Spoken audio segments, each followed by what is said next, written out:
to reassure his fellow MPs that he's listening to them, and he's apologised for hiring Peter Mandelson. There are also questions over Number 10's appointment of a staff member to the House of Lords. The Ukrainian president is expected to announce an election and a referendum on a peace deal with Russia for May.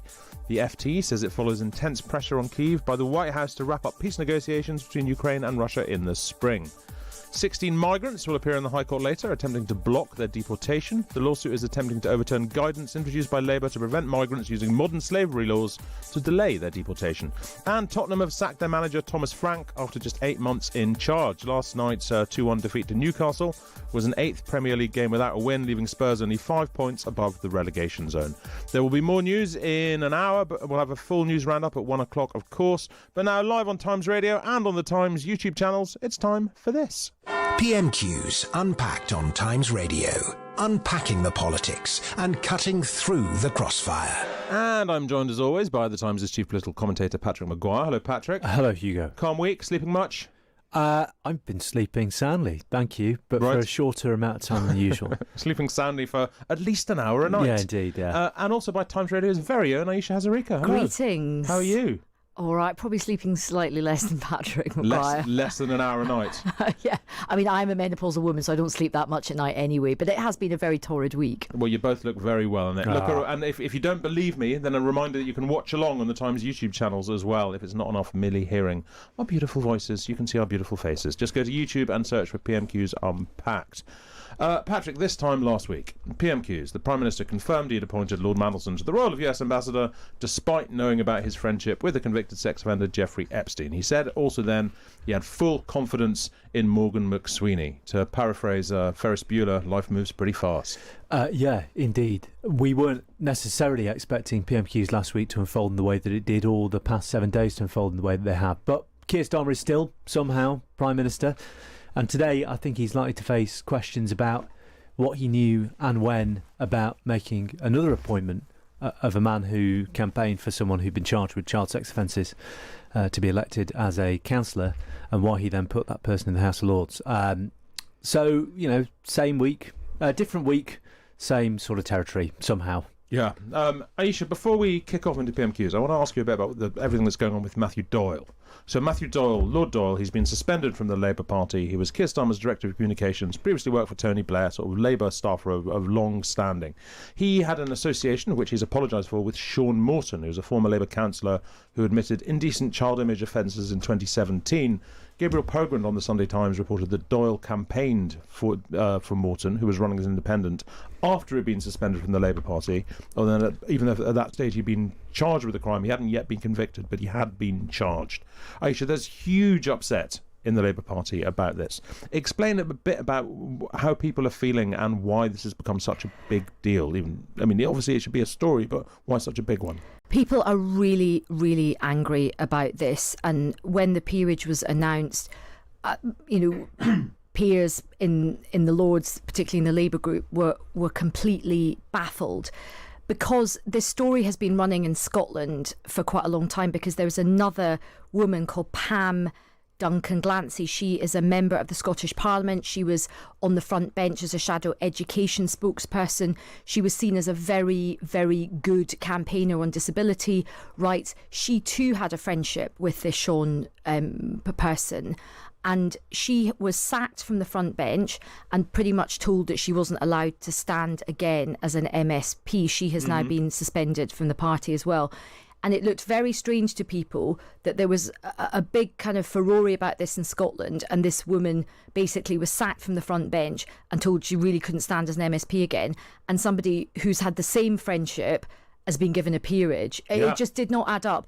So I think there was just bafflement at it in light of the Peter Mandelson story, and because, again, this is a very serious, this guy was convicted of very, very serious paedophilic crimes. What's happening forget the vetting process, what's just happening? I don't want to be rude, but the nonce detector at Downing Street, I don't mean light of it, but what is going on? Well, is it partly just sort of, it's the boys club thing, as in if it's a guy who Keir Starmer knows, he gives them the benefit of the doubt. If it's a woman who none of them really know, well, she's done something wrong, let's just kick her out.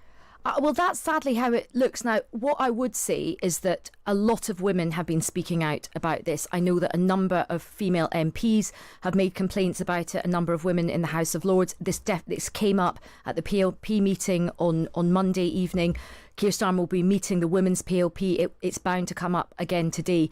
Now, the government moved to withdraw the whip from Matthew Doyle, but I think people will want him to go further and to say that in the same way that he's going to try and remove the peerage from Peter Mandelson, that the same should apply here, because it's just not a good look. You know, at the same time, Labour women are trying to press the government to be really bold with its strategy against, violence against women and girls, and online pornography and paedophilia and all of that. It just does not look good. Yeah. No, okay. But look, I'm sure we'll come back to that because I'm sure there'll be questions about it. Patrick, just before we go to the first question, one very specific question I wanted to ask you about what's been going on over the last week. Mm-hmm.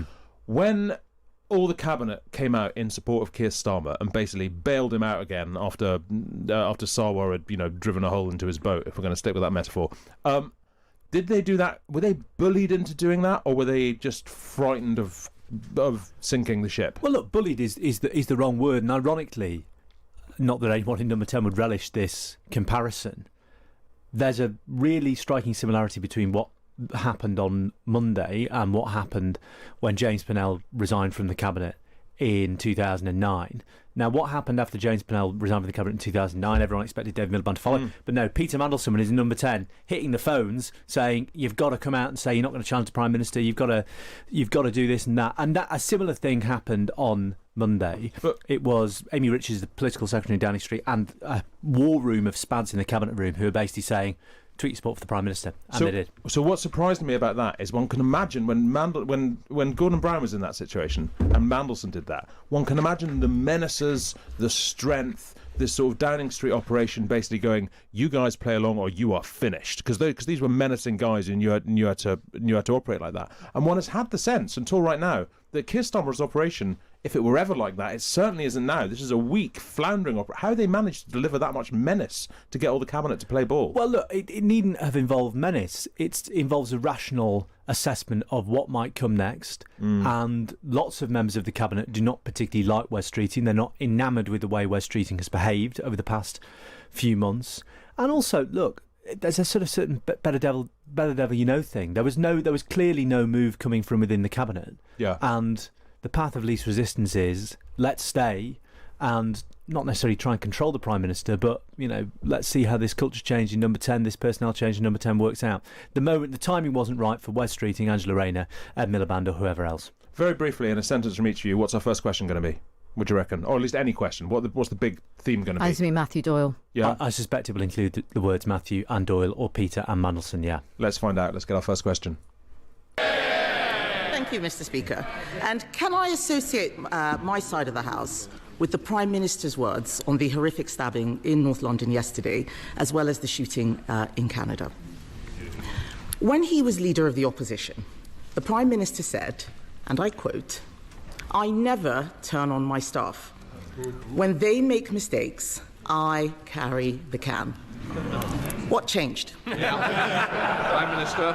Well, Mr. Speaker, I've accepted responsibility and apologised for the mistakes that I made. But let me say this, Mr. Speaker.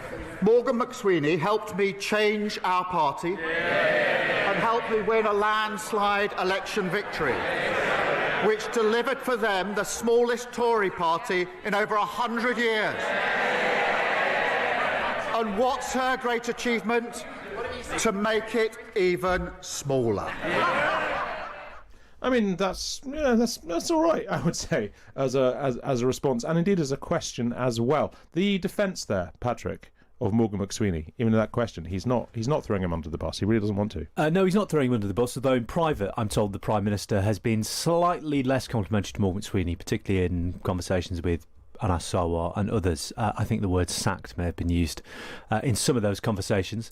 But, it's nice for the Prime Minister to not throw Morgan McSweeney under the bus in public, I suppose, but that is basically what ended up happening. Or Morgan McSweeney threw himself under the bus because I think he suspected the Prime Minister wouldn't necessarily complain if he did. What I think is striking, by the way, about Kemi Badenoch's line of questioning, that is a quote from Keir Starmer's 2020 leadership campaign when somebody asked at one of his first conferences, your head of comms, Ben Nunn, used to work for a private healthcare lobbying company, and he said that, and I have to say the Prime Minister has not lived up to those words throughout his 6 years as Labour leader. He has thrown basically the first sign of gunfire in a lot of cases, people who have worked very closely with him, people who slogged their guts out for him, under the bus rather than live up to his own words. And I think we're now, and there are lots of people who have been in and out of Number 10 over the past 6 years, over the past 18 months and inside his office for the past 6 years, who were sort of raising eyebrows and, you know, sending not particularly PG or family-friendly text to that effect on Sunday after Morgan McSweeney went. Ayesha.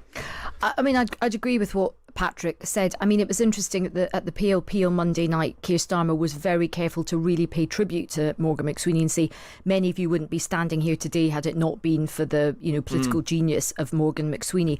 I just wonder on that theme if Kemi Badenoch will press him further on Chris Wormald, the Cabinet Secretary, because last week she criticised. She said, "Look, the Cabinet Secretary shouldn't be responsible for giving out this information, this sort of secret information."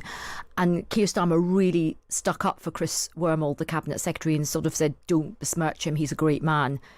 And this week we hear that he's going. So I wonder if that might be a bit of a theme as well. But I'm sure we're going to get to Matthew Doyle soon. It's always a bit of a shock to hear him referring back to the massive majority he won, because I think we are apt to forget. Yeah, it doesn't feel like he's got one. Does it? Absolutely. Although he still does have one. Yeah, he still does. But I think theory, and that you know, I think it is important to remember that fact. Yeah. Yeah. Question 2, if you please.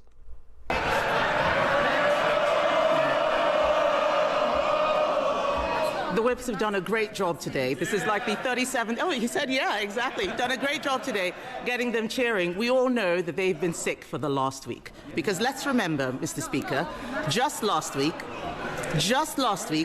he told us that he had full confidence in his Chief of Staff, Morgan McSweeney. On Sunday, he sacked Morgan McSweeney. Last week, he resigned. Yes. Last week, Mr. Speaker, he was defending the Cabinet Secretary. Now he is sacking him. Yes. What changed? Prime Minister. Mr. Speaker, in January she said she had full confidence, 100% confidence, she said, be no more defections from her party. 48 hours later, the Shadow Foreign Minister defected. 8 days after that, the former Home Secretary defected. The only question now is, who's next? She needs to wake up. Her party is dying. I think that's an answer we can call true but irrelevant. Good call there, Ayesha. Thanks. On the Cabinet Secretary there. But I mean, what changed is a pretty devastating question, isn't it? Because obviously nothing changed. Except his view. I would say that I think what happened internally, I mean, I don't know really about Chris Wormald, although to be fair, there was a lot of briefing against Chris Wormald. Like Patrick's nodding his head, there was a lot of briefing against Chris Wormald, so that's been going on for some time. I think what changed is a lot of women in the Labour Party just said enough is enough. We're sick of this boys' club. We're sick of the sort of defending, the indefensible on Peter Mandelson and on the broader culture in Downing Street.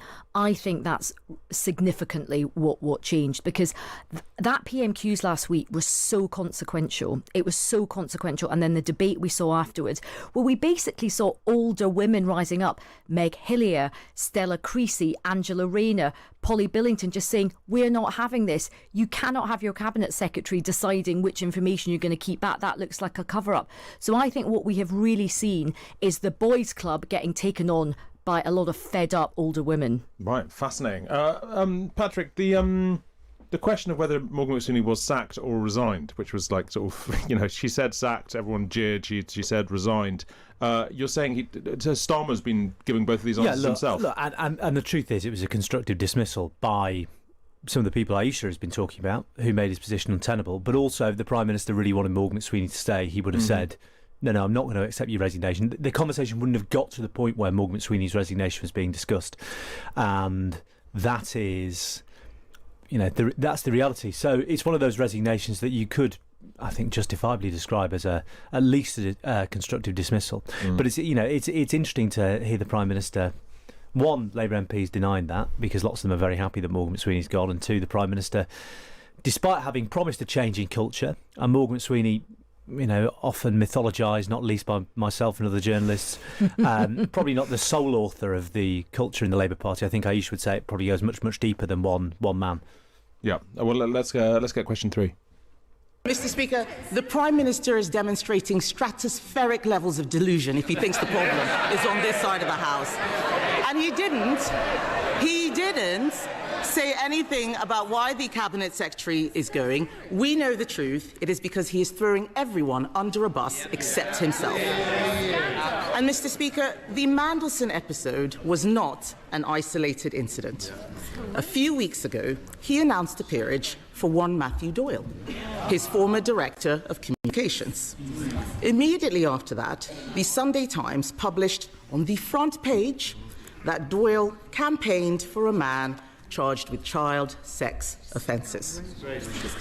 Yet, despite the Prime Minister knowing this, he gave Doyle a job for life in the House of Lords anyway. Why? Prime Minister. Mr. Speaker, Matthew Doyle did not give a full account of his actions. And on Monday, I promised my party and my country there would be change. And yesterday, I removed the whip from Matthew Doyle. I'll tell you what other action we've taken, Mr. Speaker. Along with the Safeguarding Minister, I and this government have introduced the most far-reaching violence against women and girls strategy. And I'll tell you what else we've done. This government has introduced a pay rise for millions of working-class women. What did the Leader of the Opposition do? She opposed it. This government's introducing greater protection for women at work. What did the Leader of the Opposition do? She opposed it. And I'll tell you what else she opposes. This government removing the disgusting rape clause that they put in place. Ayesha, I wonder if he's just written himself into a bit of a problem there. He said Matthew Doyle did not give a full account of his actions. I'm not clear what it's even claimed the Prime Minister didn't know.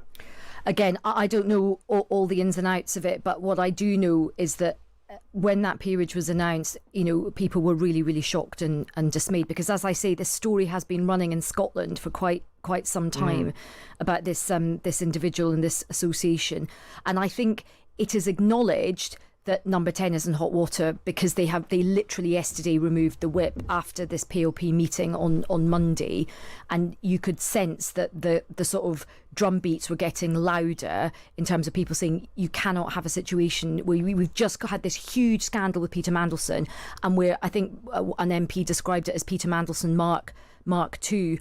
I mean, I think in order to sort of nix this, and to be able to talk about the important work that is going on that Jess Phillips is doing, that Jess Asato, others are doing in terms of violence against women and girls, they are going to have to not just remove the whip from Matthew Doyle. I think they are going to have to say we are going to try and remove this peerage, because you can't have somebody who this terrible association, and they're going to be a legislator for life. They won't have the Labour whip, but they're going to be a legislator for life and get funded by the taxpayer for life. That's not going to cut it with the public.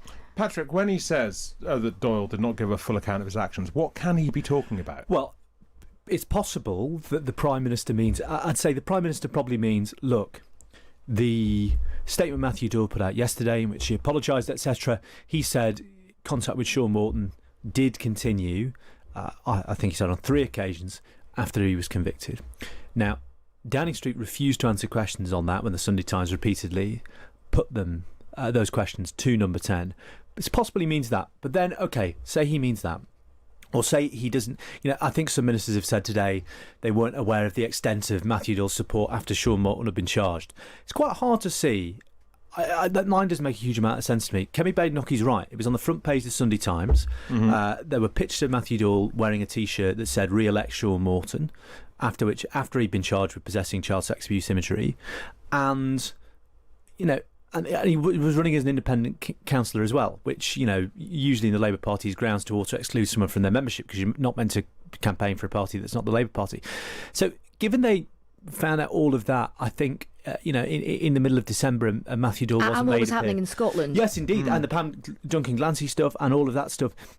given they found out on the 27th of December or whenever it was, and then Matthew Doyle made appear at the start of this month, you sort of think, what has actually changed? Yeah, is it sure. sort of, is it a material difference in what you know, or is it just the political gravity or the political heat you're coming under? It's quite hard to escape the conclusion that it's probably the latter. Yeah. Look, a reminder, you can watch along on the Times YouTube channels if you wish to. Just go to YouTube and search for PMQs Unpacked. You will see us there. Lots of people commenting there. Lindwell Rain says, if I was Kemi, I'd be asking, so can we have an idea? So we can have an idea of who's leaving next. Who else does the PM have full confidence in? Which I think would be cruel, but could work as well. And lots of people complaining on there about how rarely Keir Starmer actually answers the question he has been asked. Let's get question 4. Mr. Speaker, the Prime Minister pretends not to know about Matthew Doyle. It was on the front page of the Sunday Times. He cannot explain why he gave this man a peerage, and I think they should be wondering why they're still cheering for him after that. And the Prime Minister, sometimes likes to claim, as he just did, that he cares about violence against women. The truth is, he only cares about the victims when he's trying to save his own skin. They can shake their heads. We saw it with grooming gangs. We saw it with Mandelson. And now we see it with Doyle. Isn't that what a former prosecutor would call an established pattern of behaviour? Mr. Speaker, I'm going to take no lectures from the Tories in standards in public life.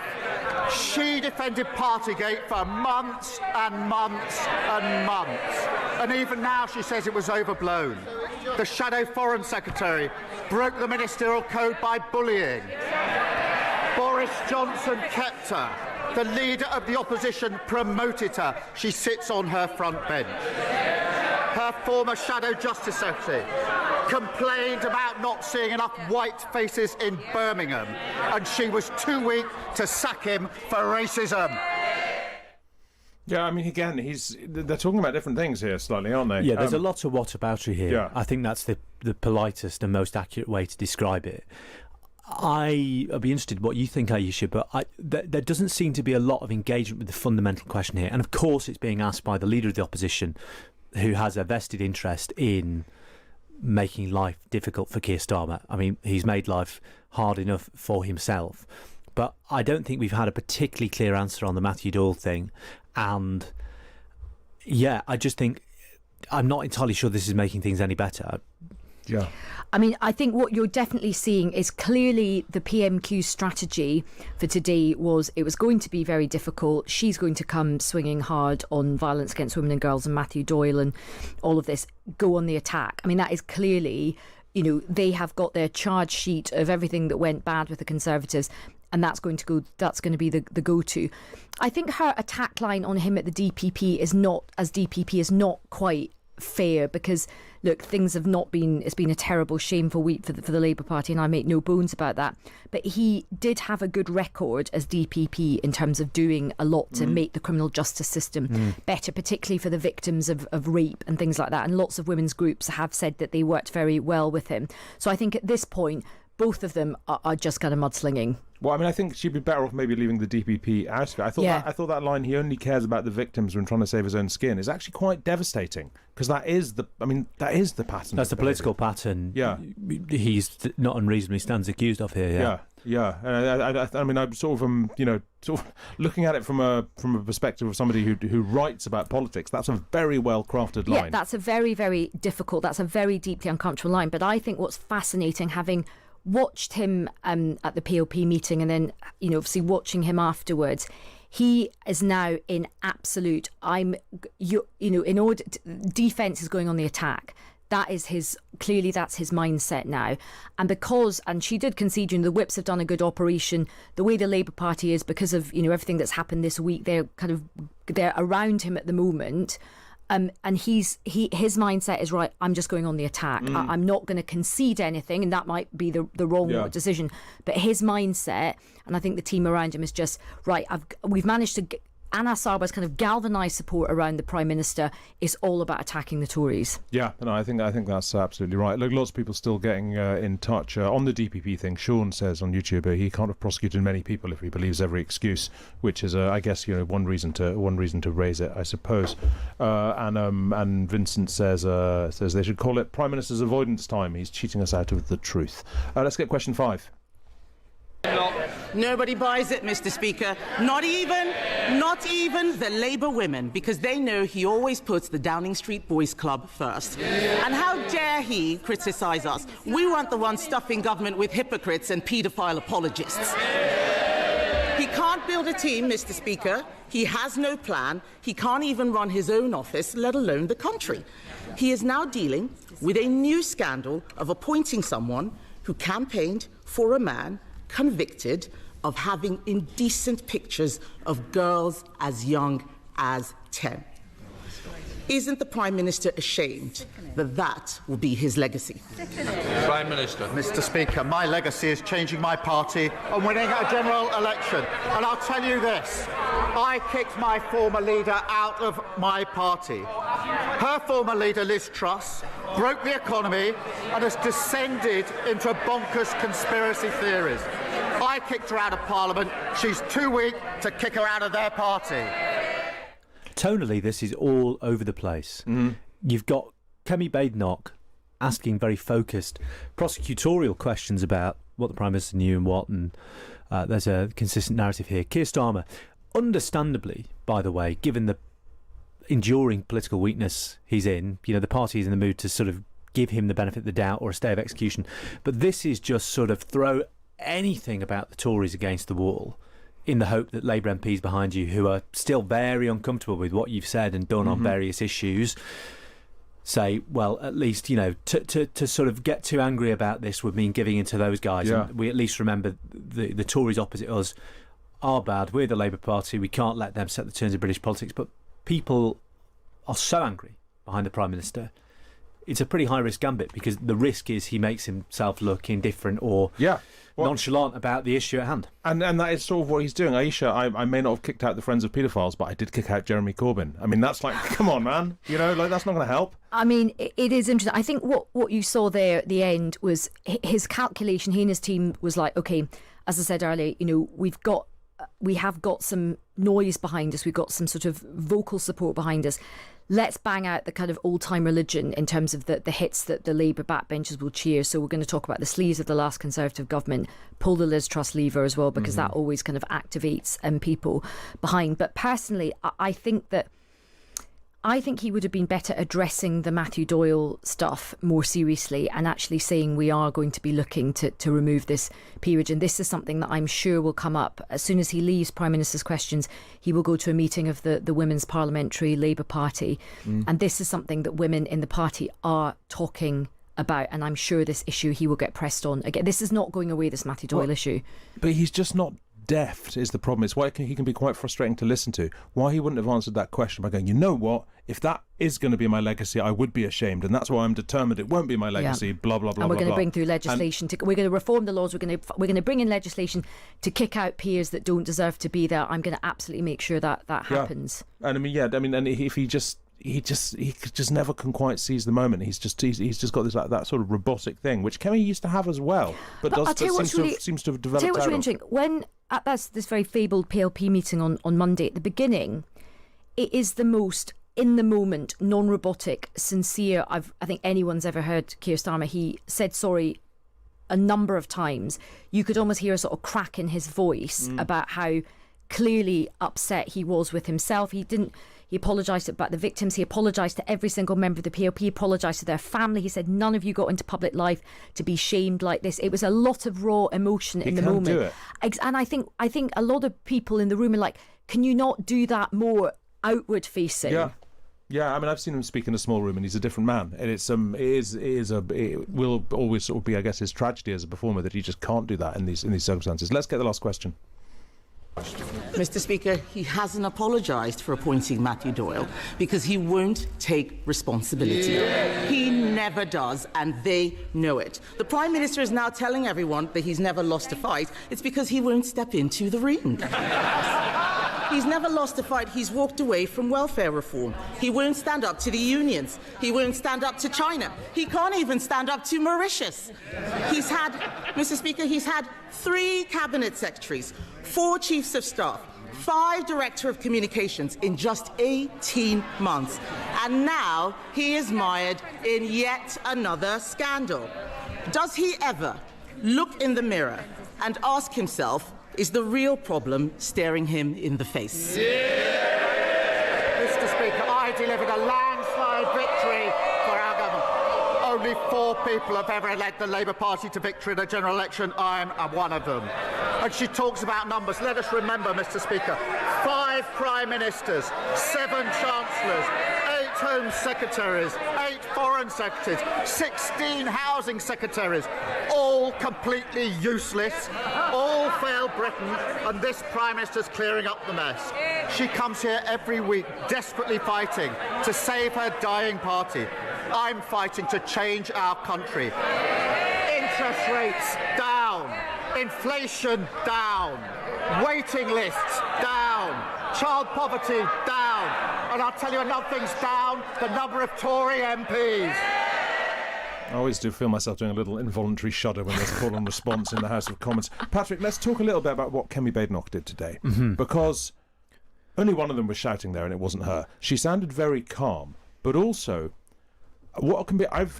Over the year and a bit I've been doing this, what you notice about Kemi Badenoch is when she is poor, she's trying to be too clever. She's trying to ask complicated questions because she's got something in her mind that she absolutely wants to hit really hard. This wasn't that. This was really simple. And none of these questions were heavy. None of these questions were complex. None of these questions required huge amounts of prior knowledge. It was a very straightforward bang, bang, bang, bang, bang, bang, bang. Yes, it was. They were simple, short, sharp questions. The one thing that's on my mind, though, is last week she really did the Prime Minister like a kipper because she asked him a question he couldn't wriggle off the hook of. He had to say yes, he had known about Mandelson's relationship with Epstein when he appointed him. What her questioning today lacked, I think, was a similar sequence of what did you know and when. What was the thing you didn't know that you're now saying was sufficient to take the whip off him? And given off Matthew Doyle, off Lord Doyle, and given what you would have known, what the Sunday Times said you knew on the 27th of December, why did you give him the peerage? She was making a broader critique, but there is a world in which Keir Starmer is not being cheered by at least half the Parliamentary Labour Party by the end of that, or they're cheering reluctantly, I think, if the questions are a bit more specific in what they're asking. Yeah, I mean, he sounds rattled, right? He sounds very rattled, and yes, he's attacking hard, and he's bringing passion that you don't often hear from him. But he doesn't sound like a man who's winning the situation. Well, look, let's be honest. It has been a really horrific week for the Labour Party and for him personally. I mean, this 7 days, when the history books are written, this is going to be an extraordinary 7 days where, you had this very, very difficult Prime Minister's questions 7 days ago. You had that sort of disastrous debate where in real time the government was doing that U-turn on the release of information around the Mandelson and Epstein documents.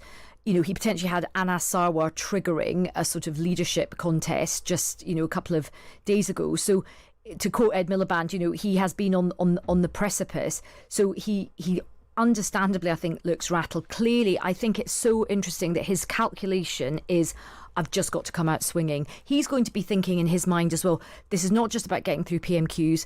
This is about the bigger messages with the by-election happening, with these unbelievably difficult local elections, which have just got harder, particularly north of the border. His general thinking will be like, right, I just have to go on the attack. I've just got to attack the Tory party. I've got to attack Zach Polansky. I've got to attack Nigel Farage. I've just got to go on the attack. That's what his thinking will be.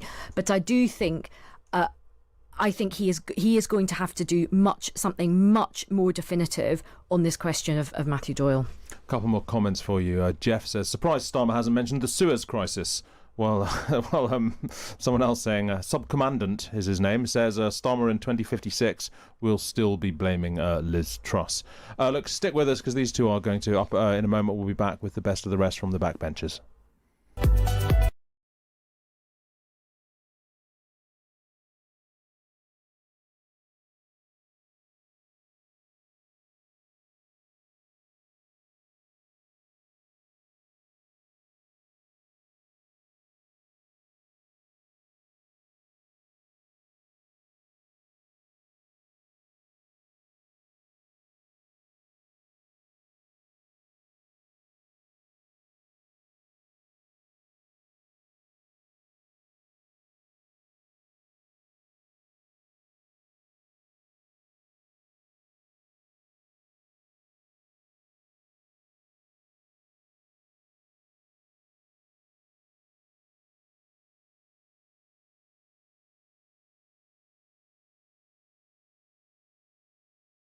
And welcome back to PMQs Unpacked. Now let's take a look at the other exchanges at Prime Minister's questions. First up, we have the Lib Dem leader, Ed Davey. Let's get his first question. Mr. Speaker, to appoint one paedophile supporter cannot be excused as misfortune. To appoint two shows a catastrophic lack of judgment. The Right Honourable Gentleman once told this House that when a Prime Minister refuses to take responsibility, and I quote, "It only serves to convince people that things cannot get better, that governments cannot improve people's lives, and that progress is not possible because politics does not work." Does he still agree with himself?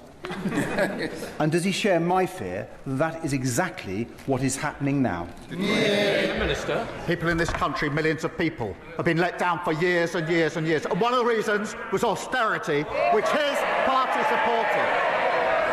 He should take accountability and take responsibility for what he has inflicted on this country.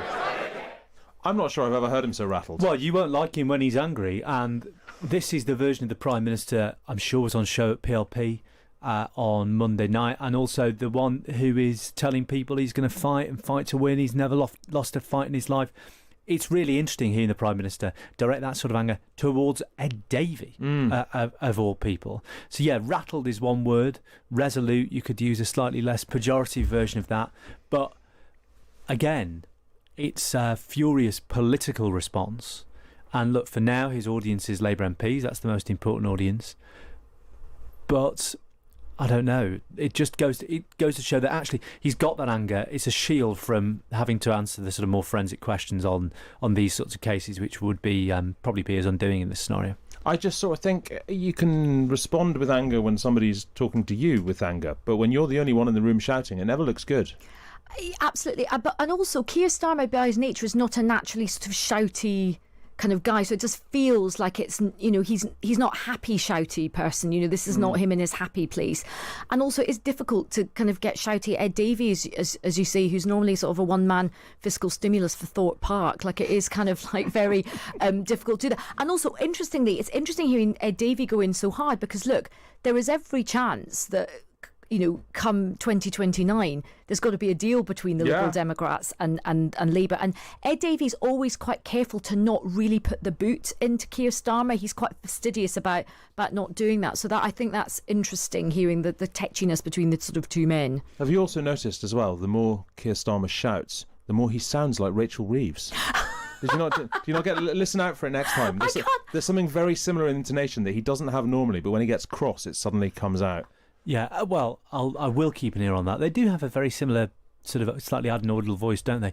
By the way, I think it's a bit Ed Miliband. Yeah. It's a bit of the nasal. Yeah, I've been hearing Jackie Smith on the radio earlier this week. I thought she sounded a lot like Rachel Reeves. Everyone's morphing They've all into... got the same... They've got the same voice coach. They're all combining together like the Thunderbirds. Like a big adenoid. Into one giant Labour cabinet minister. Look, let's get the next question from the backbenches. This is from the SNP's leader at Westminster, Stephen Flynn. Mr. Speaker, if I've just listened to the Prime Minister correctly, he's essentially rolled the same pitch in relation to Matthew Doyle as he did with Peter Mandelson, that they weren't clear with him. He appears to be the most gullible former Director of Public Prosecutions in history. But he has a slight problem, Mr. Speaker, because some of us do read the newspapers.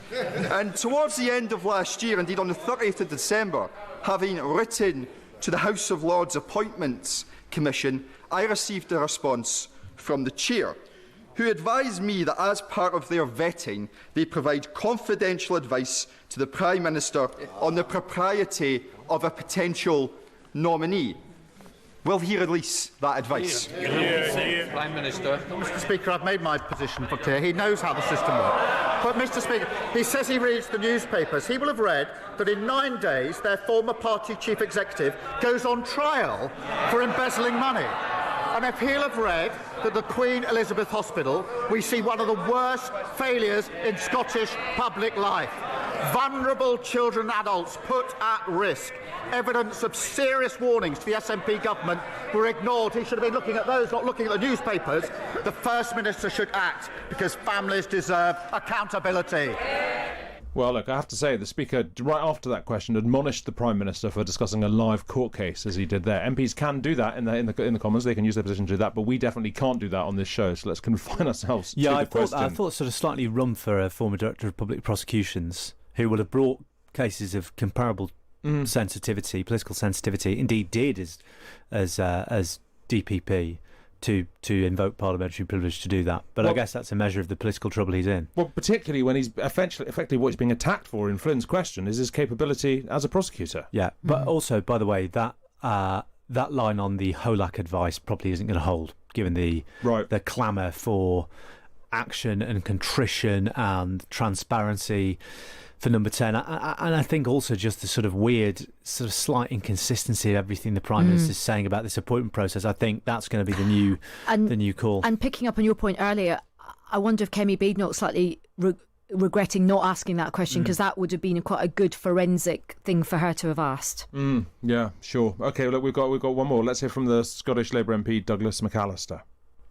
It's a source of great pride to Scottish Labour MPs that as Chancellor, Gordon Brown lifted more children out of poverty than any other Chancellor before him. It's also a source of great pride that this... Order. Mr Flynn, you don't need to go behind. I can still hear you. Your voice is louder than mine. Douglas McAllister. Thank you, Mr Speaker. It's also a source of great pride that this torch is now passed over to our government, and by removing the two-child benefit cap, we will lift more children out of poverty in a single parliament than ever before. 2,260 children in Western Bartonshire, 95,000 in Scotland. Does the Prime Minister agree that this demonstrates true Labour values in action across Scotland and the UK? Well, on this side of the House, Mr Speaker, we know the damage that growing up in poverty does to the life chances of children. The Tories put hundreds of thousands of children into poverty, and they'll live with that for the rest of their lives. We are undoing their damage. Our decision will benefit almost 100,000 children in Scotland as we deliver the largest reduction in child poverty in any single parliament. I mean, a cynic might suggest he'd been encouraged to read that question in a week when the party's leader in Scotland said the Prime Minister should stand down. Very dare you. Ayesha, what's going on with your people in Scotland? My people. I honestly don't know, Hugo. I mean, I have to say, I feel very discombobulated by the whole thing. I mean, yesterday when I was in the House of Lords, there's a lot of Scottish Labour peers, and everybody just feels like their head is exploding because people really rate Anas Sarwar. Yeah. He is, like, by a country mile, the best leader in Scotland that we've had for a long time. He's articulate, he's smart, he's strategic, he's charismatic, he's brilliant. And so people are just... And also, it was felt that, you know, he had really restored relations between Scotland and Westminster, this thing about the branch office, which was a big kind of criticism from times gone by. And it was felt that he and Keir Starmer had a very good relationship. So I think people are really devastated by this. But I still don't really quite understand what is happening. I'm actually going up to Scotland next week. I'm going to be spending a bit of time up there. I'm going to be doing some door knocking, seeing what because it's, I think as well, John Boothman, our brilliant Sunday Times Scotland correspondent, has made the point, and Kenny Farquharson's written a really interesting piece in today's Times as well, saying, I know all of this looks a bit mad, but just be careful not to look at everything through a Westminster lens. Isn't the fundamental story here of what Sarwar did is that just really, in the final analysis, Scottish Labour and Westminster Labour are not on the same page, even when you're talking about the Scots in Westminster Labour. You know what I mean? In House of Commons Labour, and what Scottish Labour's got to deal with in Scotland in the Holyrood elections, it just doesn't even run concurrently to the agenda of Keir Starmer's government. I think what's interesting about that is I think actually the ideology of Anas Sarwar and a lot of the new Labour MPs that got voted in, I think that is much closer to the Keir Starmer project as we've known it up until now, whatever that is. So, I mean, a lot of the Scottish Labour MPs, I wouldn't say they're Blairite, but they're quite on that. They're quite pragmatic. You know, they quite like the politics of talking tough on things and not being too sentimental about things. So I don't quite understand. I mean, I don't know if there was more plotting and this was a James Purnell situation, which I remember very closely. I was working in government at the time.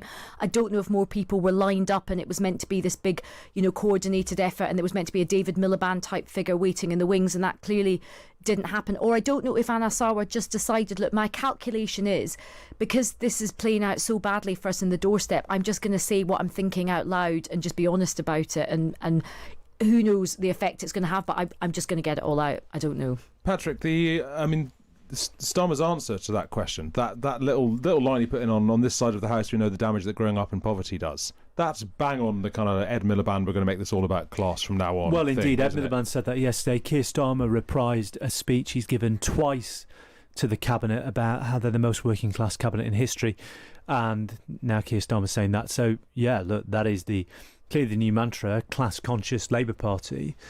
Some people would say that's the point. The difficulty for Keir Starmer is that until now he's not really shown any ability to connect with those voters in question, or that they believe him. And I think Ed Davies' line, does the Prime Minister agree with himself? That will be the political difficulty for this latest reinvention of the Prime Minister, that this is the authentic Keir. It's like, well, hang on. You told us the last one was authentic Keir, and the last one was authentic Keir, and the last one was authentic Keir.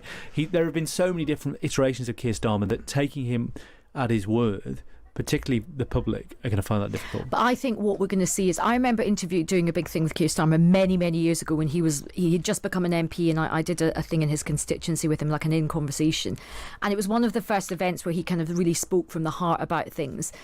And I suppose that was a kind of a true glimpse into what his politics really were. And it's really soft left. He spoke really proudly about how some of the biggest achievements at that point, he was so pleased he'd campaigned against the death penalty. He'd taken on McDonald's in a big libel case. He wanted to support trade unions and the downtrodden and all of that kind of thing.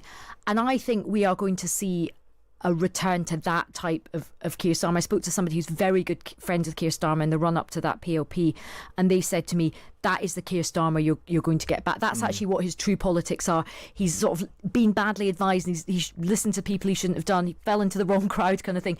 This is what... So I think we are going to see, as Patrick says, much more about class, much more about poverty, child poverty, and I think we're going to see the rise of the soft left again. Yeah, no, I think it sounds a lot like you're right. Look, I'm afraid that's it from Patrick and Ayesha, and there's no PMQs next week because it's a short parliamentary recess. I'd imagine the Prime Minister will be very sad about that. Patrick, you can have the Wednesday off. We'll see you. We'll see you the week after, unless the Prime Minister resigns.